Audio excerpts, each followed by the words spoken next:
Thiruvananthapuram Poojappura central jail വകുപ്പിന്റെ ഭക്ഷണശാലയിൽ മോഷണം നടന്നു. ഇന്ന് പുലർച്ചെയാണ് മോഷണം നടന്നതായി ഉദ്യോഗസ്ഥർക്ക് മനസ്സിലായത്.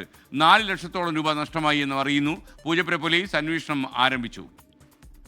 റിനു ശ്രീധർ തിരുവനന്തപുരം നിന്ന് ചേരുന്നു. റിനു, തീക്കട്ടയിൽ ഭരിക്കുമോ?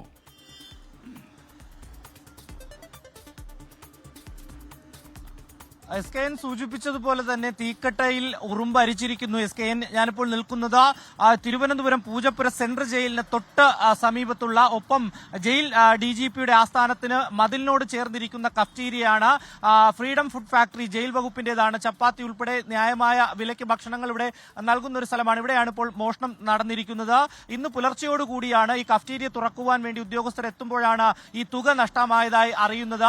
ഈ കഫ്റ്റീരിയ, നമ്മളിപ്പോൾ ദൃശ്യങ്ങളിൽ കാണുന്ന കഫ്റ്റീരിയയ്ക്ക് തൊട്ടു പുറകിൽ ചേർന്നാണ് ഇതിന്റെ ഓഫീസ് റൂം. ആ ഓഫീസ് റൂമിൽ നിന്നാണ് 4 ലക്ഷം രൂപ നഷ്ടമായി എന്നുള്ള വിവരം നമുക്ക് ലഭിക്കുന്നത്. പൂജപ്പുര പോലീസിൽ ജയിൽ വകുപ്പ് അല്ലെങ്കിൽ ജയിൽ അധികൃതർ പരാതി നൽകിയിട്ടുണ്ട്, അന്വേഷണം ആരംഭിച്ചിട്ടുണ്ട്. നിലവിൽ ഇതിനകത്ത് CCTV ദൃശ്യങ്ങൾ ഉൾപ്പെടെ ഉണ്ട് എന്നുള്ളതാണ് നമുക്ക് ലഭിക്കുന്ന വിവരം. ഇതിന്റെ താക്കോൽ സൂക്ഷിച്ചിരുന്ന ചില്ലുകൂട്ടിൽ നിന്ന് അത് തകർത്തതിനു ശേഷം ആ താക്കോൽ എടുത്തുകൊണ്ടുവന്നാണ് ഈ കഫ്റ്റീരിയയ്ക്ക് സമീപത്തെ ഓഫീസ് റൂമിൽ നിന്ന് ഈ 4 ലക്ഷം രൂപ, അതായത് 3 ദിവസത്തെ കളക്ഷൻ ഉണ്ട് എന്നുള്ളതാണ് നമുക്ക് ലഭിക്കുന്ന വിവരം. ഓരോ ദിവസത്തെ കളക്ഷനും പിറ്റേന്ന് രാവിലെ തന്നെ ബാങ്കിൽ നൽകുകയാണ് പതിവ്, ഡിപ്പോസിറ്റ് ചെയ്യുകയാണ് പതിവ്. പക്ഷേ ഈ കഴിഞ്ഞ ദിവസങ്ങളിൽ ബാങ്കൊക്കെ തന്നെ അവധിയായിരുന്നതിനാൽ ഈ കളക്ഷൻ തുക നൽകിയിട്ടില്ല, ബാങ്കിൽ കൊടുത്തിട്ടില്ല എന്നുള്ളതാണ് നമുക്ക് ലഭിക്കുന്ന വിവരം. എന്തായാലും ഇത് ആരാണ് എന്നുള്ളതിൽ വ്യക്തത പോലീസിന് നിലവിലില്ല. പക്ഷേ CCTV ഉൾപ്പെടെ പരിശോധിച്ചാൽ അത് ലഭിക്കുമെന്നുള്ള കാര്യം, ഇവിടെയെല്ലാം CCTV ഉണ്ട് എന്നുള്ളതാണ് ഏറ്റവും പ്രധാനപ്പെട്ട ഒരു കാര്യം. ഈ ജയിൽ വകുപ്പ് ഉദ്യോഗസ്ഥരിൽ നിന്ന് നമുക്ക് ലഭിക്കുന്ന വിവരം ഇതിനുള്ളിൽ നിന്ന് അല്ലെങ്കിൽ ഇതുമായി ബന്ധപ്പെട്ട ഒരാൾ തന്നെ ആയിരിക്കണം, ഇല്ലെങ്കിൽ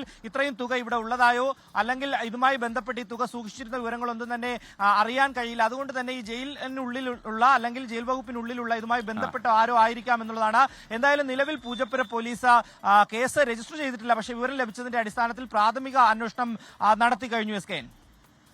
okay, thank you Rinu Sridhar. ഈ സെൻട്രൽ ജയിലിൽ നല്ല സൂപ്പർ ചപ്പാത്തി കേട്ടോ, അത് ഞാൻ ഇടയ്ക്ക് വാങ്ങിച്ച് കഴിച്ചായിരുന്നു. അപ്പോൾ അത് കൊണ്ടുവന്ന ആളിനെ പോലും നമ്മൾ മനസ്സിൽ പ്രശംസിച്ചു പോയി. നല്ല രുചികരമായ ചപ്പാത്തി കഴിക്കണമെന്ന് ആവശ്യം തോന്നുമ്പോൾ സമീപിക്കുക പൂജപ്പുര സെൻട്രൽ ജയിൽ, തിരുവനന്തപുരം.